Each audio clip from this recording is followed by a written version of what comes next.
नमस्कार दोस्तों। आज हमारे बीच जो गेस्ट हैं माननीय श्री पुरुषोत्तम प्रसाद जुआरिया। ये LIC के एक रिटायर्ड डेवलपमेंट ऑफिसर हैं, जबलपुर से हैं। सर ने आज हमको टाइम दिया है। Thank you so much sir. Thank you. आपने अपना कीमती वक्त हमको दिया।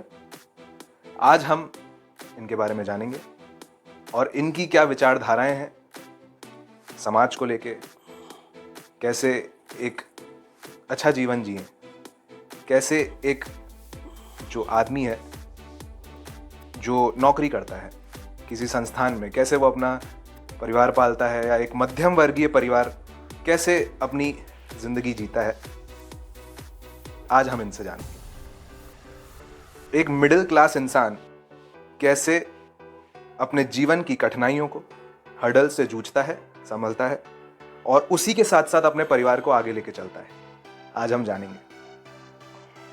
Thank you. तो सर का इंट्रो देना पहले बनता है। सर का जन्म खरगापुर गांव में हुआ था, जिला टीकमगढ़। सही बोल रहा हूँ ना सर? बिल्कुल। चलिए सर, इसी से शुरुआत करते हैं। इस जगह के बारे में कुछ बताएं। खरगापुर एक्चुअली उस समय जब मेरा जन्म हुआ था बहुत छोटी जगह हुआ करती थी। जगह तो आज भी छोटी है वो, लेकिन कंपेरेटिवली उस समय से जो मेरा 65 में बर्थ था उससे और आज में काफ़ी फ़र्क है। समय with the passage of time change बहुत हुए हैं। उस समय तो कोई साधन नहीं थे, लाइट भी नहीं थी वहाँ पर। तो बर्थ हम लोग का जब हुआ था वहाँ पे तो स्थिति थोड़ी बहुत मतलब स्ट्रगल करने वाली थी, संघर्ष वाली थी। फिर धीरे धीरे करके वहाँ पर लाइट हुई, फिर कुछ हुआ, फिर ऐसे प्रोग्रेस होती गई। आज काफ़ी कंफर्टेबल स्थिति में है वो जगह। हमारी जो है प्राइमरी मिडिल एजुकेशन वहीं खरगापुर गांव से हुई है, ग्राम से हुई है। मेरे फादर ने जो है, मुझे तो याद नहीं है कि कब खरगापुर उन्होंने हमको हमारे ग्रैंडफादर और ग्रैंडमदर के साथ छोड़ दिया। 10-11 महीने का था या और छोटा था। तो मैं बहुत दिनों तक तो यही जानता रहा कि ग्रैंडफादर ही मेरे फादर हैं। अच्छा, एक लंबे अरसे तक मेरे फादर आते थे बीच में, पन्ना में पोस्टिंग थी उनकी, आते थे बीच में। लेकिन मैं ये समझ रहा था कि ये अपने घर का कोई मेंबर है, सीनियर मेंबर है, आते हैं, मिलते हैं, चले जाते हैं। बहुत दिनों तक मैं ये उसमें था कि ये जो मेरे साथ पेरेंट्स रह रहे हैं, जिनके साथ जिनकी छत्र छाया में पल बढ़ रहा हूँ, यही मेरे मदर फादर है। अच्छा, क्या बात। फिर जो है थोड़े समय बाद पता लगा कि नहीं बाबा, ये तो आपके ग्रैंडफादर हैं। फादर तो वो हैं जो आते हैं।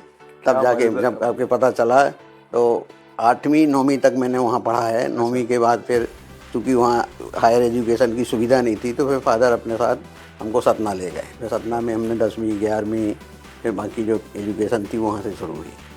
तो जैसा कि सर आपने बोला कि डिफरेंसेस हैं, जैसे पहले के उसमें फ़र्क था और आज में फ़र्क है, तो वो क्या फ़र्क है थोड़ा बताएं। किन चीज़ों पे आप? फ़र्क ये था कि जो टेक्नोलॉजी आज हम देख रहे हैं उसमें और उसमें तो ज़मीन, वो तो उस समय जीरो था समझ लीजिए।